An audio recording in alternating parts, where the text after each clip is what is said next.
साथियों नमस्कार, मैं सुरजीत यादव टॉक शो में आपका स्वागत है। आज हम बात करेंगे किसान आंदोलन पर। आपको पता है कुछ वर्ष पूर्व दिल्ली में एक किसान आंदोलन हुआ था। किसान आंदोलन हुआ तो एक गोदी मीडिया और एक पिद्दी मीडिया, ये दोनों एक दूसरे के ऊपर आरोप लगाने लगे कि आप लोगों ने इसको ठीक तरीके से कवर नहीं किया।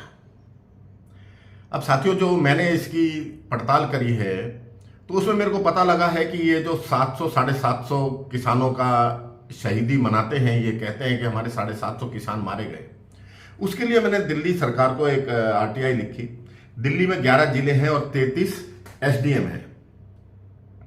एसडीएम से मतलब एक जिला के अंदर करीबन 3 एसडीएम बैठते हैं, एक जिले के अंदर 3 एसडीएम बैठते हैं।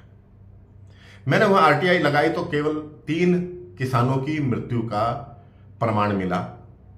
अब साथियों, सोचने वाली बात यह है कि जो 1.25 साल तक किसान आंदोलन चला, क्या आपने कभी वहां से कोई अर्थी उठती देखी? कभी किसान आंदोलनकारी जो वहां पे रोज अरदास करते थे, क्या आपने वहां पर कभी ऐसे किसी की मृत्यु पर अरदास करते हुए देखा? किसी शव यात्रा को देखा? मैंने तो नहीं देखा। अब जब ये बातें हुई, 750 किसान मर गए, तो मेरे मन में भी इसकी सच्चाई जानने की इच्छा हुई। तो मेरे को पता लगा आरटीआई के दौरान केवल 3 किसानों की मृत्यु हुई है। कहां 3 किसान, कहां 750 किसान। और ये आंदोलनकारी ने जो 400 दिन आंदोलन किया और 700 किसान मरे, तो प्रत्येक दिन 2 किसानों की मृत्यु हुई, प्रत्येक दिन 2 किसान शहीद हुए। क्या आपने कभी समाचार पत्रों में यह देखा कि आज 2 किसानों की अर्थी उठी, आज 1 की उठी, या किसी दिन 3 की उठी? किसी दिन दुखद समाचार क्या आपने सुना? मैंने तो नहीं सुना। अब ये किसान आंदोलनकारियों ने क्या करा कि जो किसान आंदोलनकारी यहां से आकर घर चले गए, पंजाब चले गए, हरियाणा चले गए, और उनकी 10 दिन 20 दिन बाद मृत्यु हो गई, चाहे वो बीमारी से, चाहे हार्ट अटैक से, चाहे एक्सीडेंट में, इनने उसको शहीद का दर्जा दे दिया। ये किसान आंदोलन में आया था, 1 महीने पहले आया था, 6 महीने पहले आया था, 3 दिन पहले आया था, और इसकी पंजाब में मृत्यु होगी, इसलिए इसको शहीद बोला जाए। इन किसान आंदोलनकारियों ने, हम किसान भाई, मैं भी हरियाणा का हूं, मेरे भी खेती है, 5.5 किले का जमींदार हूं मैं। इन किसान आंदोलनकारियों को हरियाणा के किसानों ने समर्थन नहीं दिया था। आप समझने की कोशिश करिए, जिस दिन फरीदाबाद का किसान, गुरुग्राम का किसान, बहादुरगढ़ का, रोहतक का, जींद का, सोनीपत का, पानीपत का, हिसार का, भिवानी का किसान, दादरी का, बहादुरगढ़ का किसान आके यहां पर दिल्ली में इकट्ठा हो जाता तो दिल्ली उलट पुलट हो जाती। वो नहीं आए। ये केवल हरियाणा के 2-3 जिले, करनाल, अंबाला और बाकी पंजाब के किसान, ये सभी किसान आपने देखा होगा, जो भी किसान आए, इनके पास जो झंडे होते थे वो कम्युनिस्ट पार्टी ऑफ इंडिया के झंडे होते थे, लाल झंडे जिस पे धराती रो बनी हुई है। ये सभी उसी संगठन के थे। इनको वो ये पोषित हैं, ये चीन के द्वारा पोषित किसान यूनियन है, जिनको सभी किसान समर्थन नहीं देते हैं। यदि कुछ किसान समर्थन देते हैं, जैसे हम भी समर्थन देते थे, जब ये जो हमारे हरियाणा के किसान, जो इधर का किसान है, ये समर्थन किसको देता है? ये समर्थन देता है टिकैत को। लेकिन टिकैत ने जब इनके साथ अपने हाथ मिला लिए तो हम भी टिकैत से दूर हो गए, क्योंकि टिकैत ने ये एक, जो टिकैत के पिताजी का रौब था, रसूख था हम किसानों में, वो अब देखने को नहीं मिला। इनने पैसे और धन और सत्ता के लालच में इनने हर कुछ, सब चीज को, अपने आप को किसानों की आवाज से दूर कर लिया। अब रही बात की कि ये किसान आंदोलनकारी सच्चे थे, तो इन किसान आंदोलनकारियों ने, जो यहां बैठे थे नेता, इन नेताओं ने पंजाब में जाकर इलेक्शन लड़ा 84 सीट से। 84 सीट से इलेक्शन लड़ा, 83 में इनकी जमानत जब्त हो गई। ये यहां पर खालिस्तान के झंडे लगाते थे, AK-47 के झंडे लगाते थे, निशानियां लगाते थे। ये कि किसी भी प्रकार से ये जो आंदोलन था, ये किसान आंदोलन नहीं था।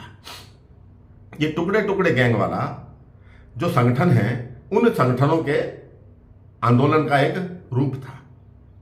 मेरा यही कहना है कि कोई भी व्यक्ति यह जांचना चाहे कि यहां कितने किसानों की मृत्यु हुई या कितने किसानों का स्वर्गवास हुआ, उसके लिए आप आरटीआई लगाइए दिल्ली सरकार को, आपको उत्तर मिल जाएगा। मेरा यह कहना है, आप बात को समझिए, कि यदि कोई किसी भी किसान की मृत्यु किसान आंदोलन के दौरान हुई तो उसको सीधा हॉस्पिटल ले जाया जाता है। अस्पताल किसके अंडर है? अस्पताल आम आदमी पार्टी के अंदर है। और किसी की मृत्यु होती है तो अस्पताल वालों की कोई हिम्मत नहीं है कि उसका मृत्यु प्रमाण पत्र ना दें। आपके पास कहां है मृत्यु प्रमाण पत्र? आपके पास कोई मृत्यु प्रमाण पत्र नहीं है। केवल 3 किसानों का यहां पर स्वर्गवास हुआ है, जिनके हमको सरकार द्वारा प्रमाण मिला है आरटीआई के द्वारा कि हां, यहां 3 किसानों की मृत्यु हुई है। कहां 3 किसानों का 750 किसान? हम हमेशा झूठ को अपने कंधे पर क्यों ढोते रहे और फिर हम कहते रहे कि ये तो गोदी मीडिया है, ये पिद्दी मीडिया है, इसने नहीं दिखाया, इसने छुपा लिया, ये किसान आंदोलन को नहीं दिखा रहा, ये किसान आंदोलन को दबा रहा है। भाइयों, ये किसान आंदोलन जो था, आज जब किसान की सब्जी महंगी बिकने लगी तो ये किसान आंदोलनकारी बाहर नहीं निकल के आए कि आप महंगाई का क्यों नारा दे रहे हो? महंगाई किसान के सब्जी महंगी बिकने से दाल किसान की होती है, दाल किसान पैदा करता है, सब्जियां किसान पैदा करता है। और जब किसान की दाल, सब्जियां, टमाटर महंगा बिकता है, फल महंगा बिकता है, तो उसी को यही राजनीतिक दल महंगाई का रूप दे देते हैं और फिर कहते हैं किसान तो मारा जा रहा है, किसान की सोचो। और जब किसान कमा रहा होता है, जब किसान का टमाटर 3 रुपए का किलो 300 रुपए किलो चला जाता है, तो ये रंग बदल लेते हैं, केचुली बदल लेते हैं और कहते हैं जनता मारी गई। एक जगह बोलते हैं किसान मारा गया जब 3 रुपए किलो टमाटर होता है, और जब 300 रुपए किलो टमाटर बिकता है किसान का, तो ये लोग ये नहीं कहते, ये दोगले लोग ये नहीं कहते, ये दोगले टीवी चैनल, गोदी मीडिया और पिद्दी मीडिया ये कभी नहीं कहता कि किसान कमा रहा है। इनको ये कहते हुए दुख होता है कि किसान कमा रहा है। और जितने भी किसान आंदोलनकारी हैं, ये कभी आगे आकर यह नहीं कहते कि जब हमारा किसान कमा रहा है तो आपको क्या दुख है। हमारे किसान की सब्जी, दालें महंगी बिकने के कारण महंगाई हो रही है 2-3 महीने के लिए। किसान की दाल, सब्जी महंगी बिकती है 2-3 महीने के लिए। सब्जियां खासतौर से बारिश के दिनों में तो सब जगह हाहाकार मच जाता है। ये दोगला टीवी कभी भी ये बात नहीं बताता कि अब किसान जो घाटा खा गया था, अपनी घाटे को पूरी कर रहा है। और ये यूं कहते हैं कि किसान की आमदनी दुगनी नहीं हुई। भाई 3 रुपए की चीज 300 बिक गई, 300% की बिक गई।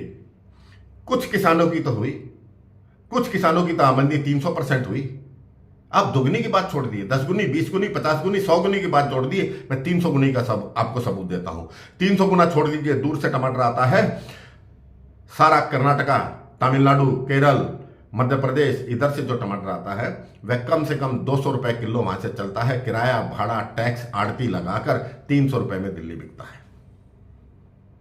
मेरे से कुछ लोग ये बोलते हैं कि नहीं, ये जो टमाटर है ये बिचौलियों का बिकता है, ये व्यापारियों का बिकता है। नहीं, किसान मूर्ख नहीं है, मैं किसान हूं। आप किसान को मूर्ख साबित करने की कोशिश मत करो, सावधान। मैं आपको सावधान करता हूं। किसान को प्रत्येक मार्केट का, रोज की मार्केट वीडियो, प्रत्येक मंडी का वीडियो YouTube पर उपलब्ध है। कहां क्या रेट चल रहा है सबको पता है।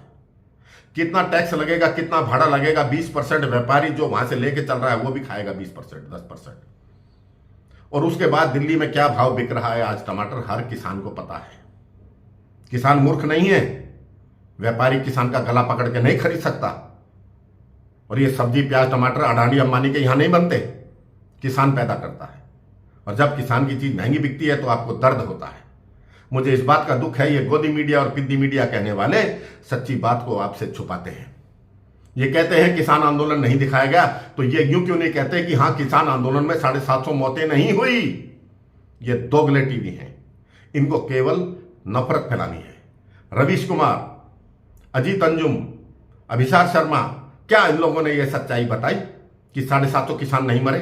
क्या इनने ये सच्चाई बताई कि महंगाई किसान का टमाटर, प्याज महंगा बिकने से होती है? नहीं बताते। जिनको आप लोग, कुछ लोग सच्चा पत्रकार बोलते हैं, किसी को गोदी मीडिया बोलते हैं, ये कोई सच्चाई नहीं दिखा रहा। मैं आपको सत्य बता रहा हूं।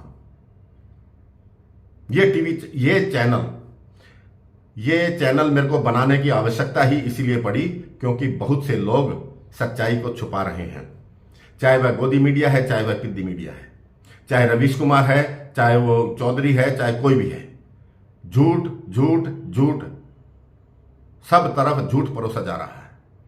सच्चाई बताते हुए इनकी अम्मा मरती है, यह गलत है। सच्चाई को जानने के लिए मेरा चैनल फॉलो करो, लाइक करो, और आपको मेरे लिए कोई सुझाव है तो कृपया जरूर लिखें।